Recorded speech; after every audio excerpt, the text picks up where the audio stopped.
Luluto pala tayo ngayon sisi guys, pinapakulo ko muna yung pisngi ng baboy guys, bawang, asin, paminta ne guys. Hintayin muna natin lumambot ne guys. Ayan guys, malambot na yung kanakong pisngi ne guys. Pangilyang ko na yung sisig kanyang guys ne guys.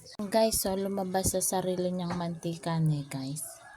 Ayan pa chinachop na namin guys ne guys. Ang sibuyas. Halo-halo ko na yung sibuyas guys. Ayan guys, tsaka kalamansi. Ngayon, ipiprito natin ulit na guys. Ayan guys, so ipiprito natin ulit na guys. Wala nang mantika yan guys. Ayan, ne? Para malutong gusto ng baboy. Yan guys, pwede na siya guys. Luto na siya guys. Pagkatapos yung tira-tira guys, papainit ko na lang ulit na guys. Ayan guys, so pwede nang kumain guys. Kain na tayo guys. Sisig for today.